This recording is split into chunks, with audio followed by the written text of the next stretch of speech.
Bien-aimés dans le Christ, que la grâce de Jésus-Christ notre Seigneur, l'amour de Dieu le Père et la puissance de l'Esprit Saint descendent maintenant sur nous pour nous aider à méditer cette parole afin qu'elle puisse porter du fruit dans notre vie pour la plus grande gloire de Dieu et le salut de nos âmes.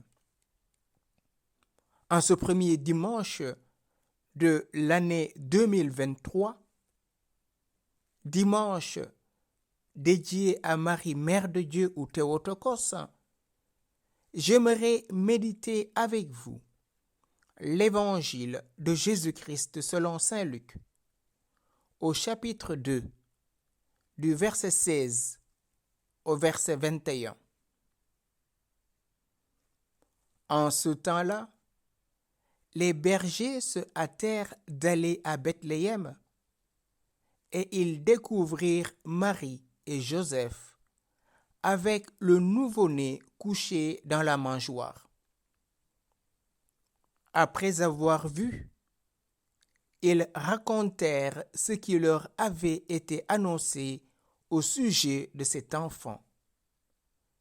Et tous ceux qui entendirent s'étonnaient de ce que leur racontaient les bergers.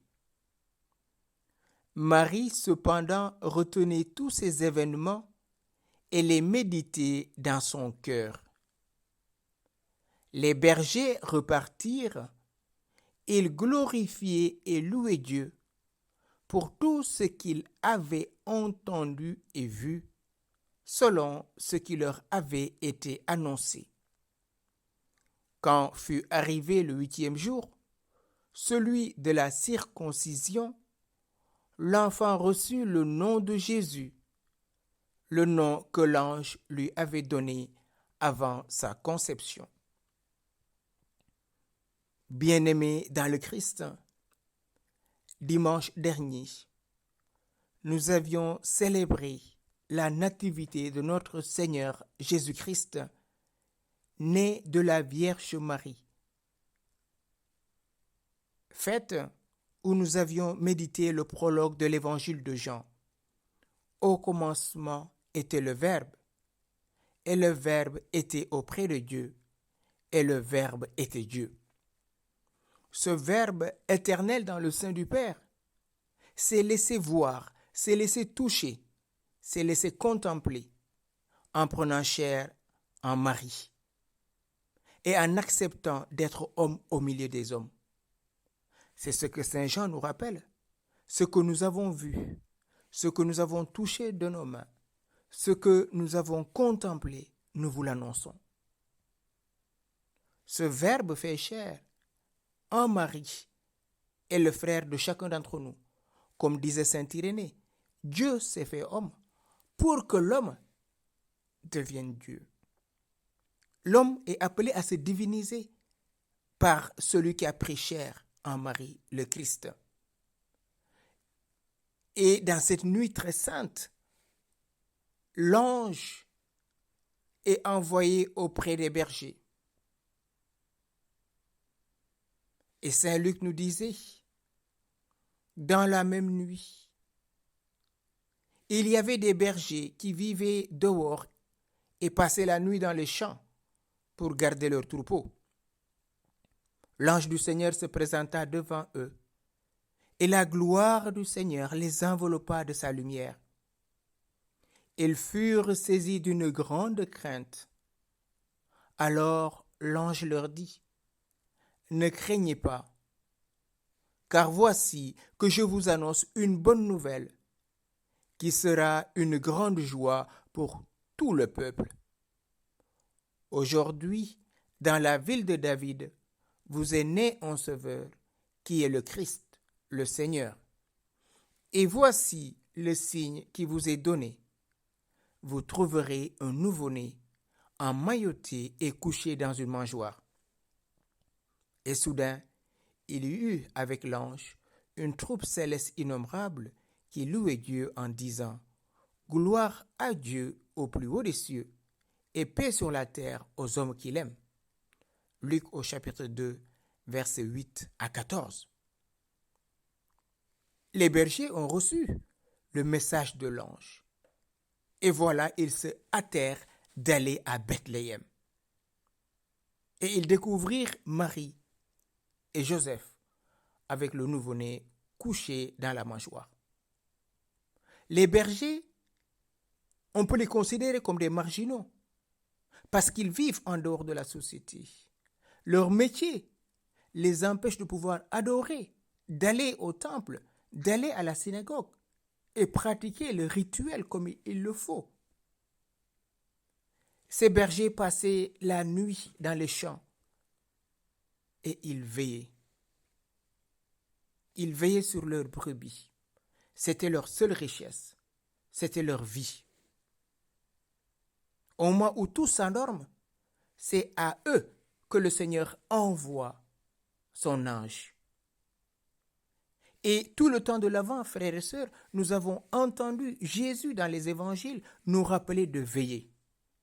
Veillez, car vous ne savez ni le jour ni l'heure.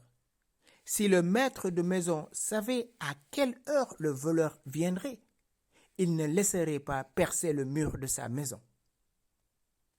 Et donc ces bergers ont quelque chose d'extraordinaire. C'est des veilleurs, ils veillent. Et à plusieurs reprises, Jésus nous demande de veiller. Pourquoi Dieu va envoyer son ange auprès des bergers? Pourquoi n'a-t-il pas envoyé son ange à la synagogue, chez les grands prêtres? Il y a quelque chose de particulier, de très intéressant, parce que les bergers sont relatifs au berger par excellence, Jésus-Christ, le bon pasteur, comme il le dira lui-même dans l'évangile de Jean. Je suis le bon pasteur, le véritable pasteur qui donne sa vie pour ses brebis. Ces bergers ayant entendu la nouvelle, ils vont laisser tout ce qu'ils faisaient, leur vie, c'est-à-dire leurs brebis, et ils vont aller en hâte à Bethléem, au moment où tout Bethléem est endormi. Et ils découvrirent Marie et Joseph avec le nouveau-né couché dans la mangeoire. Le signe de Marie et Joseph avec le nouveau-né couché dans la mangeoire les rassure de ce qu'ils avaient entendu. Parce que rappelez-vous, le texte que j'ai lu tout à l'heure, l'ange leur avait dit, voilà le signe par lequel vous reconnaîtrez ces événements. Vous trouverez un nouveau-né couché dans la mangeoire. Oui, frères et sœurs, Marie met son enfant au monde et le dépose dans une mangeoire, c'est-à-dire le met à la disposition de chacun pour qu'il puisse être la nourriture de tous les hommes et de chaque homme. Le fait de déposer son enfant dans la mangeoire montre la destinée, parle de la destinée de cet enfant. Il va être mangé. Jésus le dira lui-même dans l'évangile de Jean au chapitre 6. « Je suis le pain vivant descendu du ciel. Qui mange ma chair ne mourra pas, il vivra pour toujours. » Et donc Marie n'est pas une mère captative. Marie n'est pas une mère poule. Elle dépose son enfant. Elle dépose son enfant dans une mangeoire. Après avoir vu, c'est-à-dire ce signe, c'est-à-dire l'enfant couché dans une mangeoire, les bergers racontèrent ce qui leur avait été annoncé au sujet de l'enfant. Qu'est-ce qui leur avait été annoncé? Un sauveur vous est né. Cet enfant couché dans une mangeoire, frères et sœurs, c'est le sauveur de l'humanité, celui qui va sauver les hommes et celui qui va les réconcilier avec Dieu le Père. Cet enfant n'est pas n'importe quel enfant, c'est l'enfant Dieu. C'est le Verbe fait chair en Marie et qui va venir guérir l'homme de son péché, libérer l'homme de la mort éternelle pour l'introduire dans la gloire. Et tous ceux qui entendirent s'étonnaient de ce que leur racontaient les bergers. Marie cependant retenait tous ces événements et les méditait dans son cœur. Au moment où les bergers racontent, où les bergers bavardent, si on veut dire ainsi, Marie est dans la contemplation de son enfant, tout en ayant une oreille attentive de ce qu'elle entendait. Marie gardait tout dans son cœur. Oui, frères et sœurs, Marie pouvait exulter de joie, mais elle est dans la contemplation, elle est dans le silence et elle écoutait attentivement. Dans quelle disposition sommes-nous en écoutant les messagers de Dieu, les envoyés de Dieu? Sommes-nous dans la dialectique, dans le super enrichissement de nos connaissances? Ou bien sommes-nous comme l'humble servante, c'est-à-dire attentive et disposée à écouter? Marie gardait tout et les méditait dans son cœur. Les bergers repartirent, ils glorifiaient Dieu et louaient Dieu pour tout ce qu'ils avaient entendu et vu, selon ce qui leur avait été annoncé. Oui, frères et sœurs, les bergers repartent tout joyeux, ils glorifient Dieu, car ce que tu as caché aux sages et aux savants, tu l'as révélé aux tout petits. Les bergers sont très peu considérés, mais voilà, ils ont eu la grâce d'être les premiers à recevoir la bonne nouvelle, la meilleure des nouvelles. Un sauveur vous est né, un enfant vous est né. Quand fut arrivé le 8e jour, celui de la circoncision, l'enfant reçut le nom de Jésus, le nom que l'ange lui avait donné avant sa conception. Marie et Joseph vont respecter la tradition. Ils vont faire circoncire l'enfant le 8e jour. Comme tout enfant juif, il est circoncis le 8e jour et il a été soumis à la loi de Moïse afin de racheter ce qui était soumis à la loi, nous rappelle Saint Paul dans l'Lettre aux Galates au chapitre 4, verset 4. Oui, Jésus s'est soumis à la loi pour racheter ce qui était soumis à la loi. Ce n'est plus la loi qui sauve maintenant, c'est la foi au Christ, dira Paul. La circoncision, c'est une marque sur la chair. Inscrite dans votre chair, mon alliance deviendra une alliance éternelle, avait dit Dieu à Abraham, Genèse au chapitre 17, verset 11 et verset 13. Et le livre du Lévitique en avait tiré une loi, selon laquelle tout garçon devait être circoncis le 8e jour. Joseph et Marie vont respecter cette tradition. Pour tout juif de l'époque, obéir à la loi de Moïse était le meilleur moyen, pensait-on, de faire la volonté de Dieu. Or, Marie et Joseph sont des justes, des craignants Dieu.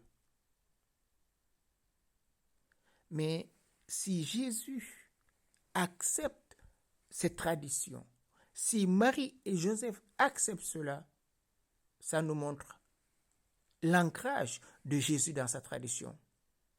Jésus n'est pas venu pour abolir, mais pour accomplir. Ce détail de la vie de Jésus et de sa famille souligne que sa mission s'inscrit depuis l'origine dans l'alliance entre Dieu et le peuple juif. C'est la relation établie entre ce peuple et son Dieu qui donne un socle et un sens au salut que les chrétiens reconnaîtront en Jésus-Christ. C'est parce que le peuple joue son existence dans cette alliance qu'après Jésus, il deviendra possible à des non-juifs de se sentir appelés par une telle alliance. Oui, frères et sœurs, il faut que s'accomplisse en moi ce texte de l'Écriture, dira Jésus lui-même, le dernier soir, il a été compté avec les impies. Plus que la volonté d'un couple fervent, c'est-à-dire Marie et Joseph, Luc veut nous faire entrevoir l'entière solidarité de Jésus avec son peuple. Oui, frères et sœurs, aujourd'hui, l'Église fête Marie, Mère de Dieu, Théotokos. Luc reste discret et il nous parle du silence de Marie. Avec Marie, glorifions Dieu. Marie a dit oui et le salut nous est venu par son oui. Aujourd'hui, journée mondiale de la paix. Prions, frères et sœurs, pour la paix dans le monde. Commençons par prier la paix pour nous-mêmes. Que notre cœur soit rempli de paix, pour que nous soyons des artisans de paix, afin que cette année 2023 soit une année de grâce et de bénédiction pour chacun de vous. Et comme nous l'avons entendu dans cette première lecture, reprenant bien sûr cette bénédiction je le reprends pour chacun de vous. Que le Seigneur bénisse chacun et chacune de vous et vous garde. Que le Seigneur fasse briller sur vous son visage. Qu'il vous prenne en sa grâce. Que le Seigneur tourne vers vous son visage. Qu'il vous apporte la paix. Et chaque fois que vous l'invoquerez, qu'il vienne à votre secours pour vous délivrer de tout mal. Oui, Seigneur Jésus, en ce premier jour de l'année 2003, nous venons à toi, toi l'enfant de Bethléem, toi le pain de la vie, toi la lumière du monde. Augmente en nous la faim et la soif d'accomplir la volonté de Dieu. Ne permets jamais que le mal en cette année 2023 et tout au long de cette année nous touche. Donne-nous la grâce de la fidélité à ta sainte et volonté, toi qui vis et règnes pour les siècles des siècles. Amen.